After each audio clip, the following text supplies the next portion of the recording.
Bom dia para todo mundo, primeiramente. Meu nome é Jéssica, né? Sou aluna do FETRAN, sou engenheira civil pela Universidade Federal do Ceará e sou orientando da professora Sueli Barroso. O título da minha pesquisa é Análise do efeito de fibras de coco em misturas cimentadas para aplicação em subcamadas de pavimento.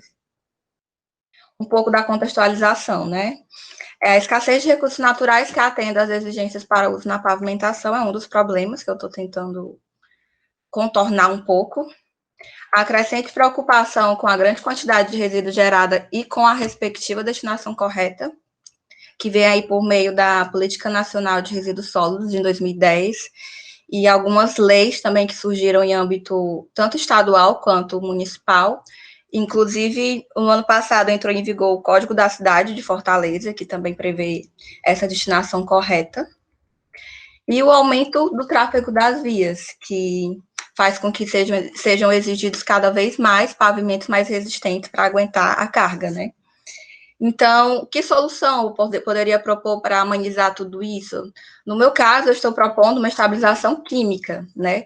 Essa estabilização, no caso, seria feita com cimento, devido ao ganho de resistência, faz resistir a tráfegos maiores. Só que a estabilização química, ela traz consigo o surgimento de trincas de fadiga de base.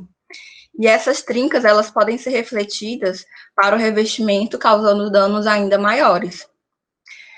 Então, as soluções adotadas atualmente, em termos de estudos feitos, a gente tem o uso de brita graduada simples ou tratamento superficial, ou também o uso de geotexto entre as camadas de base e a camada de revestimento. Uma solução também que é utilizada é o pré-trincamento dessa base, promovendo microtrincas nela, a fim de evitar trincas maiores que vão se refletir para o revestimento. E a solução que eu estou propondo, que já foi estudada pelo professor Luciano, é a utilização de fibras. No meu caso, eu estou utilizando a fibra de coco. Bom, o material que eu estou utilizando, a fibra de coco, é um resíduo abundante no Ceará. Somente no Ceará são produzidos cerca de 12 milhões de toneladas de coco por ano. Desses 12 milhões, 80 a 85% do peso do coco é de casca, que é de onde vem as fibras, e 70% do lixo das praias provém justamente desse coco. É um material que tem um baixo custo para o beneficiamento, né? Você consegue produzir fibra de coco com pouco dinheiro, então sai mais em conta do que você está adquirindo uma fibra sintética. E um pouco dos materiais alternativos que eu vou utilizar na pesquisa. O agregado reciclado, que é proveniente de resíduos de construção e demolição, que é produzido a partir da britagem de RCD classe A, que são justamente os solos provenientes de terraplanagem, os componentes cerâmicos, as argamassas e o concreto. Esse RCD ele já veio sendo utilizado desde pós-guerra em alguns países que precisaram ser reconstruídos, e desde a década de 80 já é utilizado na pavimentação no Brasil em subcamadas de pavimento. Em Fortaleza, a gente pode citar também como exemplo de utilização de agregado reciclado a Avenida Jovita Feitosa, a Rua Costa Barros, a rotatória do Castelão, o próprio túnel da Bezerra de Menezes, que pega ali a Humberto Monte, que em frente ao UFC também foi utilizado agregado reciclado lá, e outras vias. Outro material que eu vou utilizar, material alternativo que eu vou utilizar na pesquisa, são as cinzas provenientes de termoelétrica, né? São as cinzas de carvão mineral, que foram coletadas no módulo 1 de armazenagem da usina termoelétrica do PECEM, onde as cinzas volantes são misturadas com as cinzas pesadas, e atualmente ela está totalmente ocupada, esse módulo já, né? Já tem um módulo 2, também quase todo ocupado. E a quantidade dessas cinzas do módulo 1 é cerca de 350 mil metros cúbicos de volume. Só para ter noção da quantidade de cinzas que tem nesse módulo, eu fiz umas contas rápidas, como se a gente fosse utilizar o material do jeito que está aí na pavimentação. Se você utilizar uma camada de cerca de 20 centímetros de espessura e 7 metros de largura da rodovia, daria para construir com esse material, somente do módulo 1, cerca de 2.500 quilômetros de rodovia. Então, assim, é um material que, dependendo de onde vai ser construída a rodovia, vai diminuir o custo de transporte e poderia ser utilizado na pavimentação, economizando dinheiro. Os objetivos. Como objetivo principal da minha pesquisa, eu tenho analisar a adição de fibras no comportamento mecânico de misturas cimentadas, contendo materiais alternativos, que é, no caso, agregado reciclado e as cinzas, para aplicação em subcamadas de pavimentos. Os objetivos específicos: avaliar o comportamento mecânico e ambiental de materiais alternativos em misturas cimentadas, comparar misturas cimentadas com fibras de coco contendo agregado brasileiro com agregado português, isso porque a gente tem um convênio com o Instituto Superior Técnico em Lisboa, então a gente também está querendo comparar isso, e comparar financeiramente as misturas cimentadas produzidas com materiais convencionais e alternativos. Materiais utilizados na pesquisa são o solo regional, foi coletado no município de São Gonçalo do Amarante. Os materiais alternativos, agregado reciclado misto do tipo BGS, né, com a granulometria de BGS. As cinzas provenientes de termoelétricas foram coletadas no PECEM. Cimento Portland do tipo CP2F32, que é o mais adequado para a utilização na pavimentação, e também é o mais parecido que a gente tem com o utilizado em Portugal. E a fibra de coco, também proveniente do estado do Ceará. Um pouco sobre os métodos, né? Além da revisão bibliográfica, que vai se dar desde o início do trabalho até o último dia que eu estiver escrevendo a dissertação, vão ser 5 etapas, né? Coleta e aquisição de materiais, que já foi feita, a caracterização dos materiais que está em andamento, a caracterização das misturas, a análise desses resultados e a comparação dos custos. Esse é o fluxograma resumido de todas as etapas que vão ocorrer durante esse período. Bom, na coleta e aquisição de materiais, como eu falei, o solo foi coletado na região de São Gonçalo do Amarante, o RCD foi coletado na Usifó, as cinzas foram coletadas na usina termoelétrica do PECEM, a fibra de coco veio de Paraipaba, e o cimento CP2F32 foi adquirido. A caracterização dos materiais, que é o que está em andamento, vão ser feitos ensaios convencionais, ensaios para analisar parâmetros mecanísticos, parâmetros ambientais e ensaios adicionais para os agregados. Quanto à caracterização dos materiais, o que já tem feito, eu comecei a caracterizar já o solo regional, com os ensaios convencionais, em que o LDL deu 28 e o IP deu 8. Ou seja, segundo o manual de pavimentação do DENIT, eu não poderia estar utilizando esse material para uma camada de base. A análise granulométrica também foi realizada, a partir desses dados foi feita a classificação pela ASTO, dando um solo do tipo A24. A compactação foi feita, o ensaio de CBR foi feito, deu o CBR de 25%, podendo ser utilizado na camada de subbase, né? Alguns parâmetros mecanísticos estão sendo avaliados, como o módulo de resiliência, com equipamento triaxial de cargas repetidas, e a deformação permanente. Outra caracterização do material que está sendo feita, material agregado reciclado, os ensaios convencionais foram realizados, é um material não plástico, a análise granulométrica dele é essa, foi feita a compactação, o CBR dele deu de 42%, com 0% de expansão, parâmetros mecanísticos também estão sendo avaliados, com módulo de resiliência, deformação permanente, e os ensaios ambientais também deverão ser feitos, devido ao fato de ser um resíduo, né? Então, a gente tem que fazer esses ensaios ambientais. Serão os ensaios de lixiviação e solubilização. Outros ensaios analisados para o agregado reciclado são a gravimetria, para saber qual a composição desse material, que é um procedimento que tem no anexo da NBR 1516 de 2004. Do grupo 1, nós temos 30,46%, que é a pasta de cimento endurecida. No grupo 2, que são os fragmentos de rocha, nós temos 41,42%. No grupo 3, cerâmica vermelha e branca, 2,01%. Ou seja, esse material, esse RCD, ele é um pouco atípico. Geralmente, a gente tem uma porcentagem maior de cerâmica vermelha e branca no RCD misto.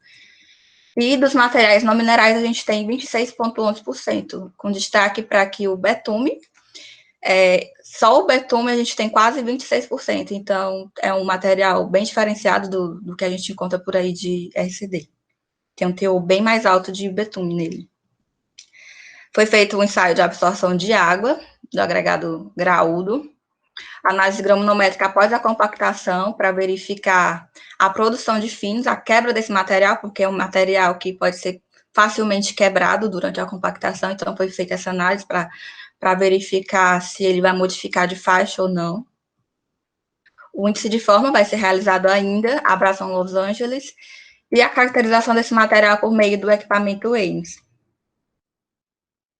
As cinzas de termoelétrica também foram já caracterizadas, em sua grande maioria, com ensaios convencionais. Ela deu um material não plástico. A análise granulométrica dela é essa. Foi feita a compactação, o índice de suporte de Califórnia dela deu muito baixo, chega de cerca de 2%, a expansão alta, 3,15%. Os parâmetros mecanísticos não foi possível avaliar, porque ela não consegue passar pela etapa de condicionamento, e será feita a avaliação ambiental também pelos ensaios de lixiviação e solubilização.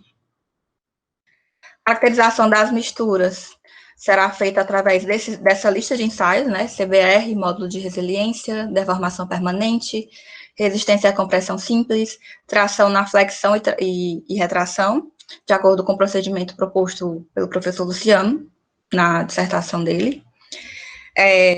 Resistência à tração por compressão diametral, fadiga por tração e compressão diametral.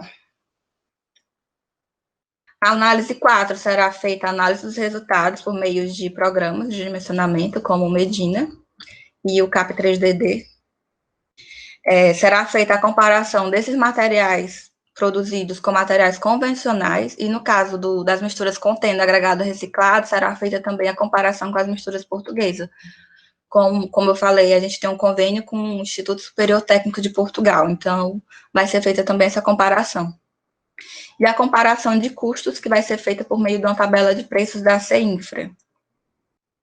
Os resultados esperados: aumento da resistência ao cisalhamento, à tração e à compressão, aumento dos parâmetros de resistência ao cisalhamento de pico e de resistência pós-pico após grandes deslocamentos horizontais, redução da queda da resistência pós-pico, redução da dimensão e propagação das trincas de tração, aumento da capacidade de absorver energia de deformação, adiando o rompimento do compósito, e aumento da ductibilidade das misturas com a mudança na forma de rompimento do compósito. Esses são os resultados esperados.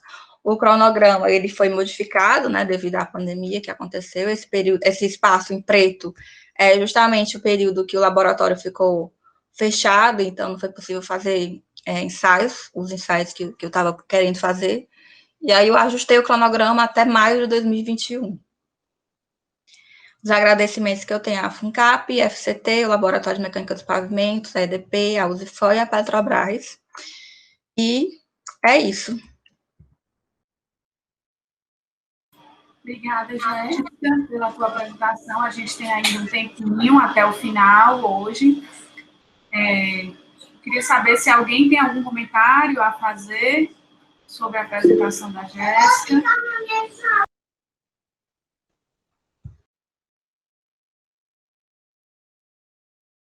Pessoal, eu proponho, o Lucas colocou no chat uma pergunta para a Fabiana, mas eu proponho que a gente faça primeiro perguntas à Jéssica, né, que acabou de falar, e aí depois a gente volta para a Fabiana, pode ser?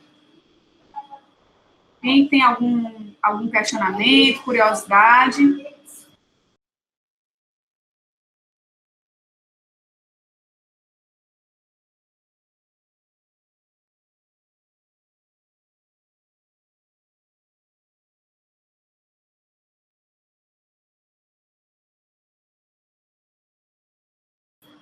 Jéssica, eu queria falar contigo duas coisas que eu atentei no final da tua apresentação.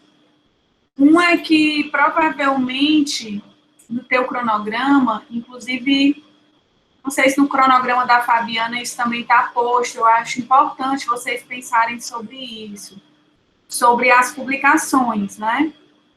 Você, que é aluna de mestrado, no regulamento novo, para defender tem que ter um artigo em periódico submetido, pelo menos submetido, né? Eu acho importante a gente já ir moldando os cronogramas da gente pensando nisso, né? Porque é um requisito.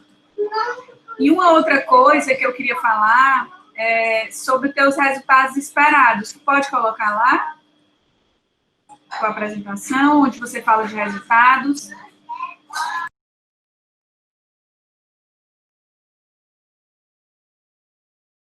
Tem vários alunos aqui na audiência que fizeram um projeto de graduação na turma que eu ministrei. A gente falava muito sobre isso, né? Sobre o que mencionar para resultados esperados. Vocês queriam fazer algum comentário sobre os resultados esperados da Jéssica?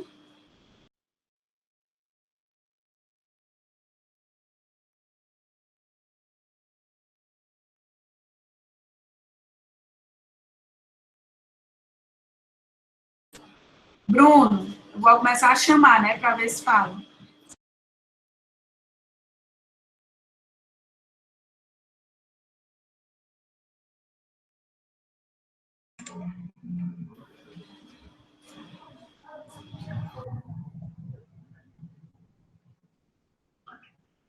Tem vários, né? Bruno, Alda, Isabel, Lucas Moreira, Matheus Lira, Renata.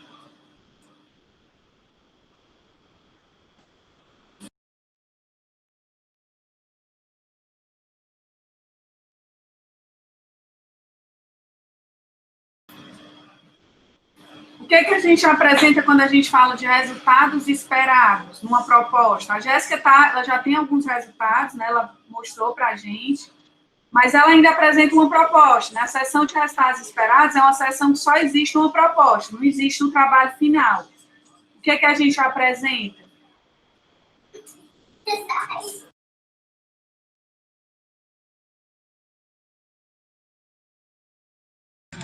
Professor, eu tô com a palavra na ponta da língua, mas não está vindo agora. Mas quando vocês veem, né, não tem nenhum erro no que a Jéssica colocou.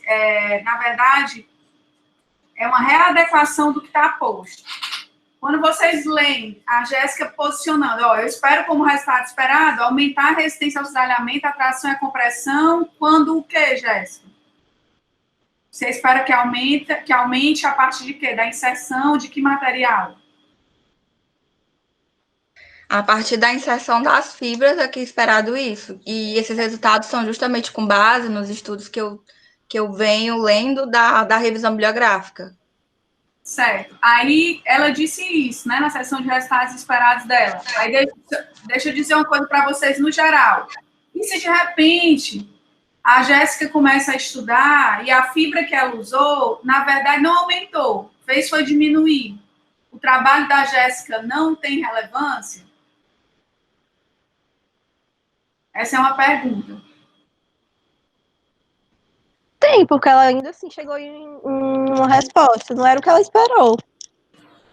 É isso mesmo, Renata. Então, assim, resultados esperados, que na verdade seria aquilo que a gente espera de conclusão, não de resultados mesmo, a gente coloca mais ações. Então, assim, a Jéssica, ela espera avaliar o efeito, verificar qual é o efeito da adição dessa fibra em alguns parâmetros. Por exemplo, a resistência ao cisalhamento, a tração e a compressão. No íntimo dela, ela espera que melhore, ela espera que aumente, né? Esse é o desejo dela. Mas ela não tem como fazer essa previsão de resultado. Ela até tem alguns insights, como ela falou, pelo que ela viu na literatura. Mas, no fundo, ela não sabe, ela não tem como adivinhar que resultados ela vai obter. E mesmo que os resultados saiam diferentes daquilo que a literatura aponta, ou que ela própria desejava enquanto pesquisadora, ainda assim há uma contribuição. Né? A contribuição dela vai ser essa avaliação, e se não aumentar, se inclusive mantiver ou diminuir, ela contribuiu no estudo dessa fibra especificamente como material para serviço de pavimentação. Então, é muito comum, na sessão de resultados esperados, a gente confundir essa previsão do que seria conclusão com aquilo que, de fato, a gente gostaria de conseguir prever os resultados que a gente vai encontrar. E a gente acaba, gente, tirando um pouco a beleza do processo científico. Porque, assim, se a gente já soubesse exatamente o que vai acontecer, a gente não precisaria pesquisar. Então, essa dúvida no processo científico, que muitas vezes angustia quem está passando por ele, é o que nos move, essa curiosidade de entender como é que as coisas funcionam e onde isso vai dar, é o que nos move. Então, é só uma dica para ti, Jéssica, para reescrever essa sessão de resultados esperados, certo? Se ninguém tem nada para falar, nenhum questionamento para a Jéssica, alguém quiser fazer mais alguma pergunta?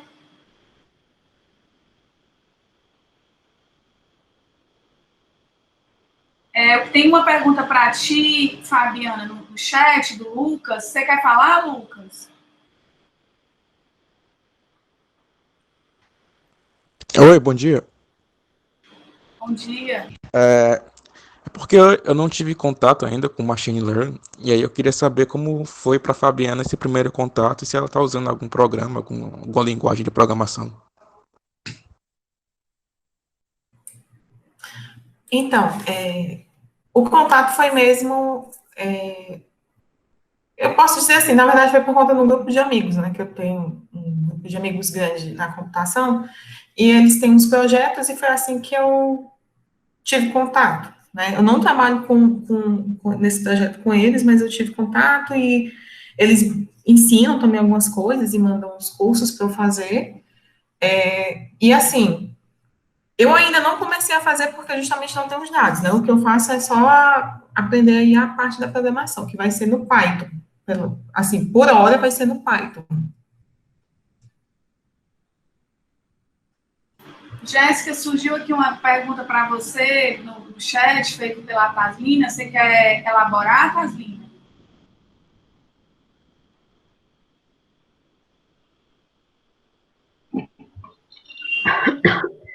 Oi, gente, bom dia. Surgiu esse questionamento em relação à granulometria do agregado reciclado, porque eu trabalhei com RCD na minha monografia de graduação, e eu percebi que o material que a gente utilizou na época, ele tinha uma variação muito grande da questão da granulometria, o material se quebrava muito. Na época, a gente não avaliou como que isso mudava ao longo do processo de compactação, a gente não correlacionou com o campo, mas eu vi que você aplicou essa análise na sua pesquisa, eu queria que você comentasse um pouquinho dela com a gente. Pois é, Taslina, eu fiz análise, né, tanto da granulometria antes, quanto da granulometria após a compactação na energia intermediária, e essa daqui são as curvas que eu obtive, tanto para granulometria normal, que é antes da compactação, que é essa em verde, e após a compactação, essa em azul. Então, assim, no meu material, especificamente, não teve muita alteração quanto à produção de finos, não, após a compactação. Talvez pelo fato de não ter tanta cerâmica vermelha e branca, né? Não ter muito material, tijolo, telha, tem mais a parte de concreto, pedra e o betume. Então, não teve tanto essa quebra. Mas o teu material que tu avaliou provavelmente tinha mais esse material cerâmico, então é um material que se quebra mais fácil, pode ter sido isso. Isso, ele tinha uma composição maior de material cerâmico, isso influenciava muito o desempenho depois. Mas tá bom, obrigada. Mais algum questionamento, gente, para a gente fechar? Eu queria fazer uma pergunta para a Fabiana, por favor. Quem está falando? É o Rui, do doutorado de Infra. Pode seguir. Fabiana, assim, para o nosso programa, ele está muito voltado assim para a questão de inovação. Qual é o caminho assim que você recomenda para quem está fazendo esse mesmo percurso que você vai fazer com relação a machine learning, a essa área de programação, redes neurais, deep learning?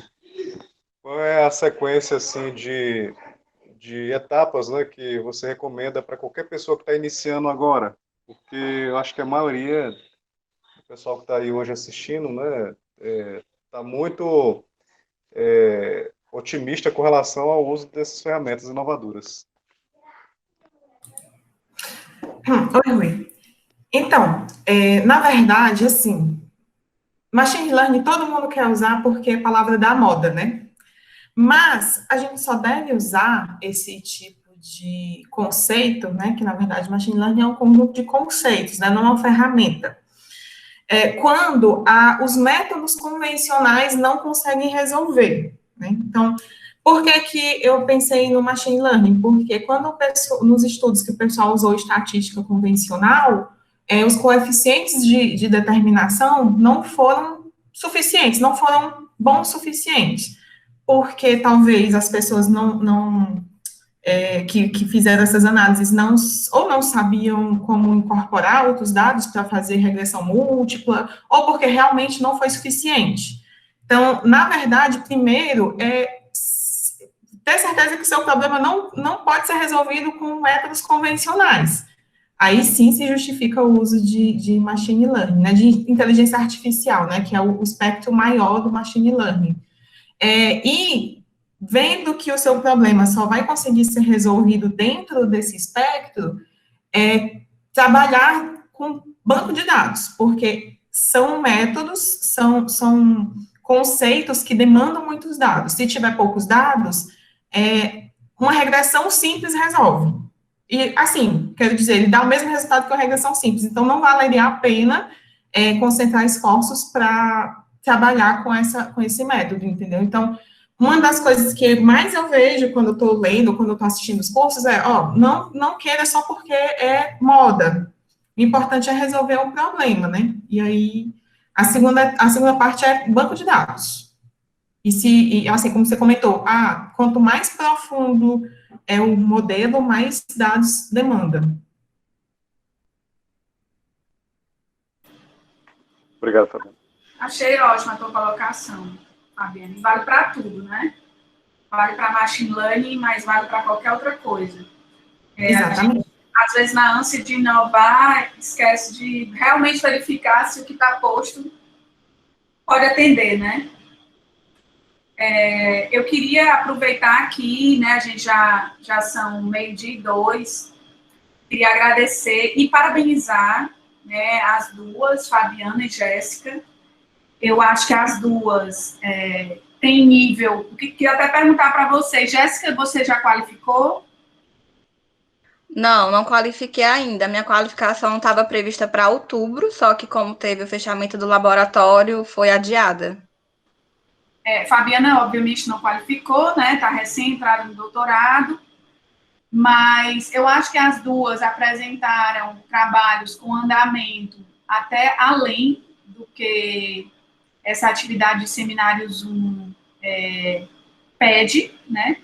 Claro que a gente fez uma extensão, né? A disciplina já deveria ter acontecido, mas a gente também vive um momento muito atípico, então qualquer um de nós que trabalha com pesquisa, e principalmente pesquisa experimental, foi muito impactado por esse momento da pandemia. Então, eu vi os trabalhos bem redondos, assim, as duas estão bem conscientes dos processos, com profundidades distintas, com idades dentro da qualificação específica distinta, mas bem cientes do que precisa ser feito, do que vai ser feito, a capacidade de expressão muito boa, né? Então, acho que o trabalho da Jéssica tem profundidade adequada para um trabalho de mestrado, acho que os desafios da Fabiana são compatíveis com o nível de doutorado, as incertezas que ela tem fazem parte do processo de doutorado mesmo, né? O doutorado a gente não enxerga aonde ele vai finalizar, até ele finalizar, muitas vezes o mestrado,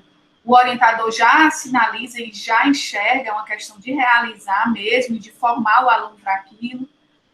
E, enfim, quero parabenizar as meninas, dizer que acho que foi um começo muito bom, né, para as apresentações dos alunos. Na semana que vem, a gente vai ter uma apresentação conjunta das duas áreas, que vai ser a apresentação feita pelo Jefferson Ribeiro. O Jefferson, ele é o pós-doc do Petran, digo pós-doc do Petran porque existe uma posição para pós-doutorado no Petran, que hoje é ocupada por ele, e também porque a área de atuação do Jefferson, que é poluição atmosférica, né, ela tem nuances que tocam as duas áreas de concentração, tanto planejamento e operação quanto o infra. Então, por isso a gente fez um pouco essa inversão, trouxe as meninas agora, né? O grupo do planejamento ainda precisava de mais um dia com os professores, e na semana que vem a gente vai juntar as duas áreas para ouvir o Jefferson, e aí a gente retoma com a apresentação de alunos e mais algumas coisas que a gente sempre insere dentro dessa disciplina de seminários para vocês. Tá certo? Então, desejo um excelente final de semana, se cuidem, todos com saúde, a gente se vê semana que vem. Tchau, tchau, gente. Bom fim de semana. Bom final de semana.